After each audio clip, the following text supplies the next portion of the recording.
Welcome to the Nest Podcast. Today we are calling the President of the United States, Mr. Jackson, President Jackson. This goes out to our loyal viewers. You guys view us this one time, and we're going to hit right into the intro. Liam's playing our wonderful intro for us today.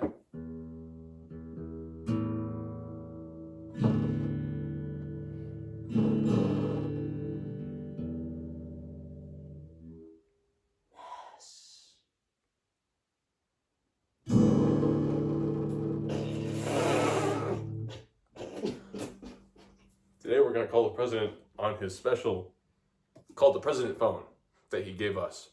This is a special thing for top security, okay? What you do is you drop it into water, and then it just starts calling.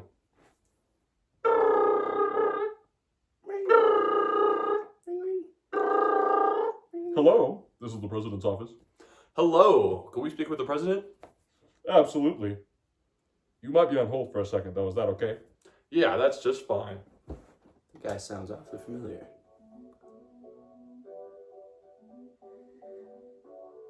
It's a nice hold music. It is. I mean, I always really like it when they do nice hold music. Yeah. Sometimes you can have a good chat during it. You can? Yeah. You got anything to talk about? My grandma's been crazy with Facebook recently, dude. Oh, really? Yeah. She's seen a lot of that AI stuff. I think she is, dude. I think she's believing it too, because I think, it seems like once you, start believing something, you just take anything and everything as confirmation of that, you know? What? Yeah. I think there's a name for that. Let me look it up. Oh, it's called confirmation bias. Oh my gosh! Wow. Anyway, it's when you take any new evidence to support your idea, even if it doesn't really support your idea. Wow. Yeah. Just like your grandma. Yeah. There can be some really long-term consequences of it too. Hopefully. Yeah. Not. It can create a lack of inflexibility in thinking, and also cause them to act in a way to fulfill their prophecy, if you know what I'm saying, right? So if they believe the world's gonna end, then they'll create a bomb shelter. But the world's not gonna end. Yeah, but they'll create a bomb shelter and try and piss off everybody. You know? Hopefully these people aren't arguing with anybody. That's what I'm saying. Yeah. What's your favorite conspiracy theory? I really like the one with Walt Disney and him being frozen under the castle. Why do you like that one? Because I believe in it. You do? I do. Wow. I hope one day he comes back and saves us. Wow. Yeah. Saves the film industry from Sabrina Carpenter. and that one really famous guy from the Garfield movie. My favorite conspiracy theory is that the Earth is flat and that the government's been, conspiring against us and covering it up. Really? Yeah, I think that there's a bunch of portals at the edge of the world, and that's why you can fly around the world. That is how time travel works, isn't it? And the main government's base is at the bottom of the Earth. Yeah. So they have those aliens. Why do you think conspiracy theories and confirmation bias go along together? Because they're lies, and people lie, and then they don't change their opinions on set things, and they get angry. Do you think that maybe conspiracy theories could grow out of confirmation bias? I do think they can, yes. How do you think that happens? These are really hard questions. Aren't that hard questions? Because people start believing things, and then others agree, and then their ideas are stopped, and they refuse to change them. Maybe they Except start for others. even seeing it everywhere, Probably. Just From their own imagination. Yep. How do you think the Facebook algorithm plays into this? It might use AI and machine learnings to create some kind of specialized feed, some personalized For You page for these people, and it might show them things that they think they agree with, but they're really wrong. So it helps build on their ideas that are false. I really like that. Yeah, Music's very groovy. it is. I wonder if he's ever going to pick up. I do Probably a too. busy guy though. Probably is a busy guy, He's got a He's lot. dealing with all the governmental stuff, and A lot of Facebook science algorithm, stuff, and Facebook algorithm confusing the people, and yeah. Walt Disney probably was probably helping with that. I kind of like the algorithms though. You know why? Why is that? Well, like, it shows me the things that I want to see. If I want to see cars, it shows me cars. Yeah. Yeah. But do you think sometimes you need to see other things? I think so too, yeah. It's good to be open to other things, isn't it? I think it'd be good too, you know. I think that sometimes it can narrow you down a path, you know. Especially really playing into that confirmation bias we were talking about before. Oh, yes. Tying in. Going into things, yeah. Wow. How can you fact check things? Are there any good websites you can use? There are many, like Snopes and factcheck.org. Notice how it ends in .org, kids. Look for that. It's important. What's the other one? There's .org and then .gov. .gov. Trust the government is what I'm trying to say. They would never lie to you. So, you heard of those duties? Those civic ones?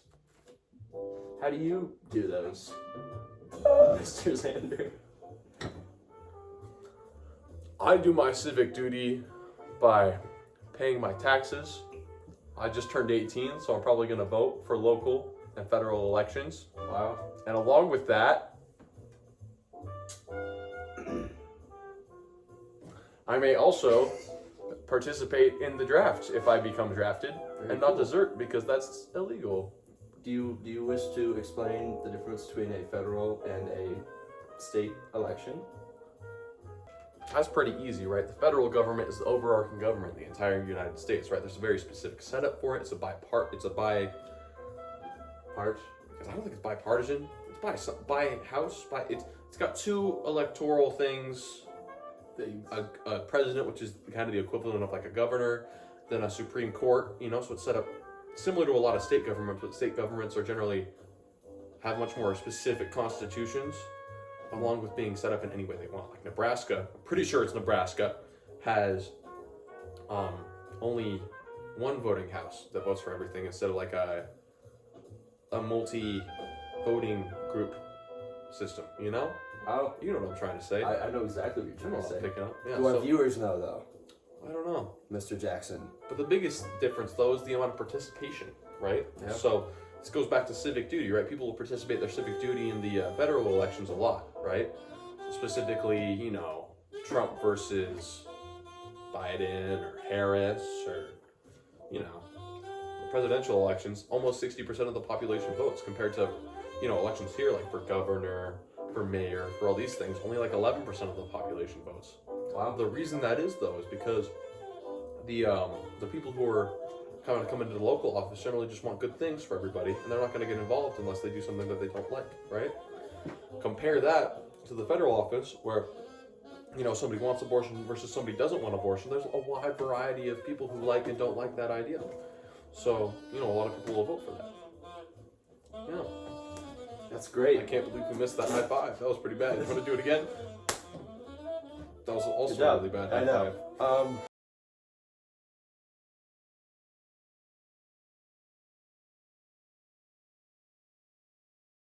You know, federal government kind of does things like the They help national with economy. international trade, and they help with like cool things like laws, state laws, which is important because bad people need to be punished, and speeding people need to be pulled over and given a ticket so that they don't drive so bad, like my mom. And we just messed up the script.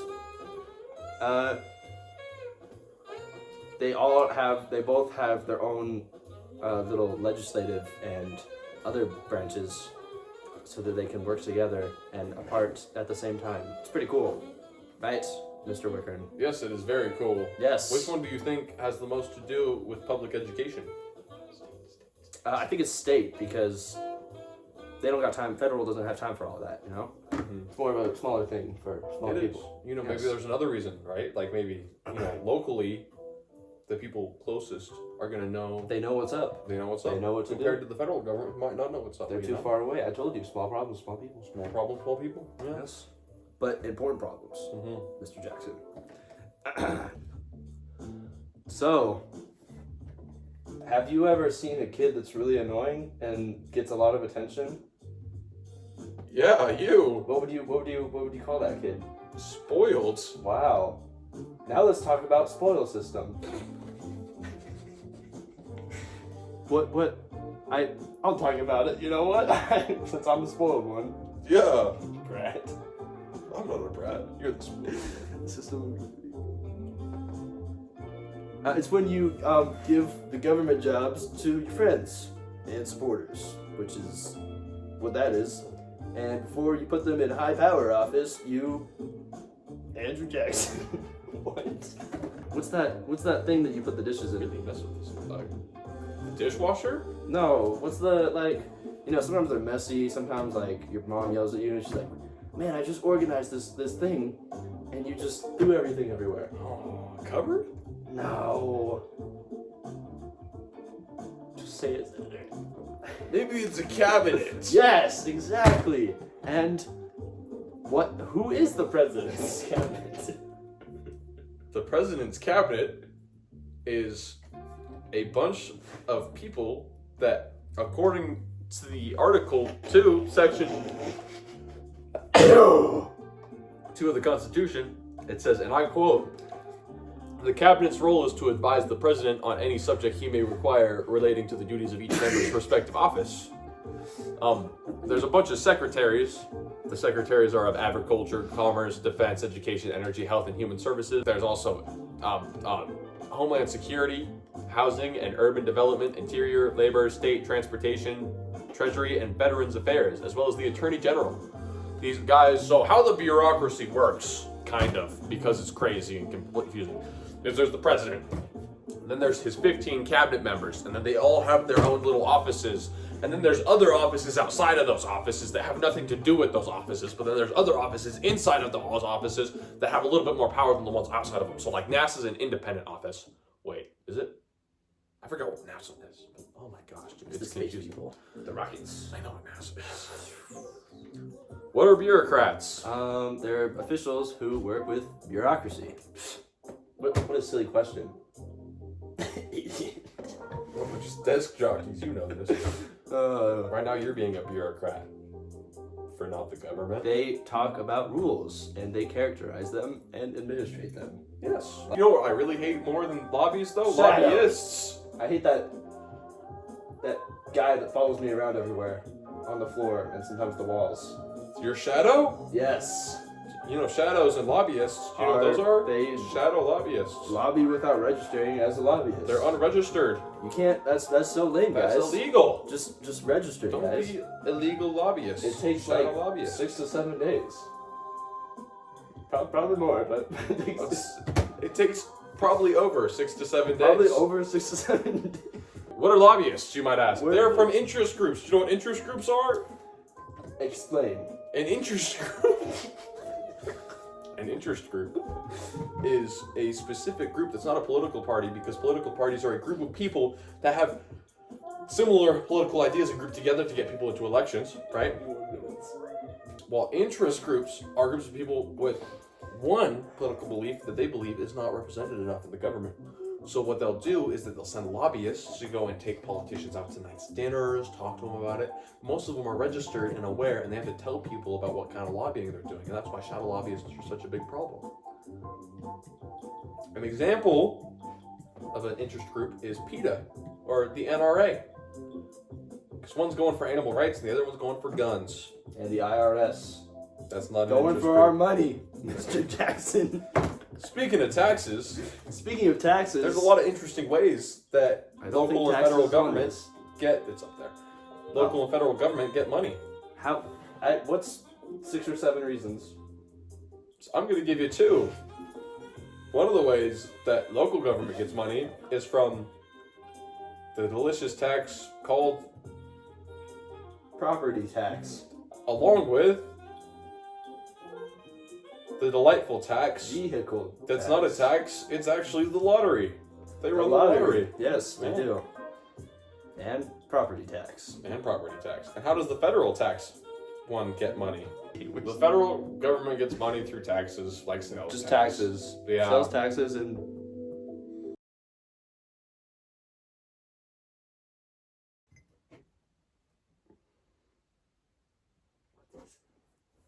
Hello, Liam.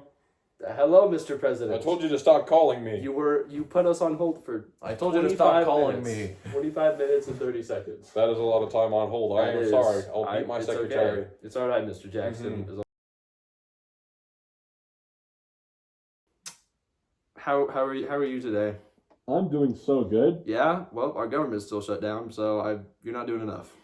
Well, I'm trying, Liam. Nah, you're not trying hard enough, buddy. Nah, dang it. Anyways,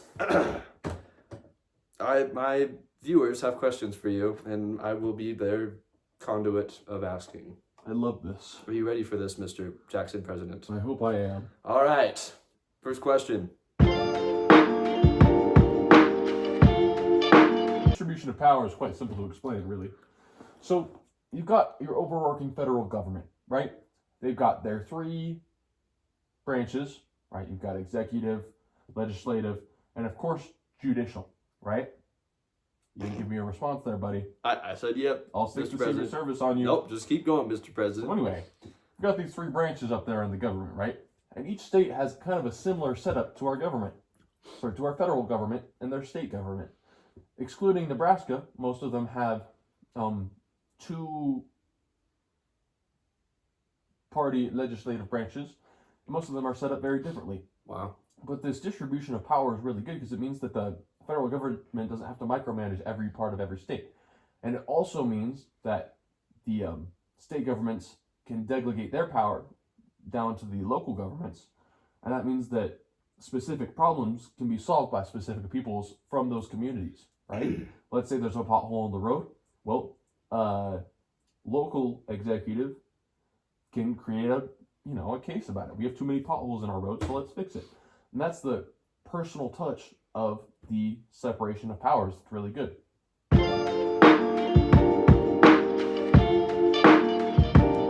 So, those civic people and them participating, what's the process of that?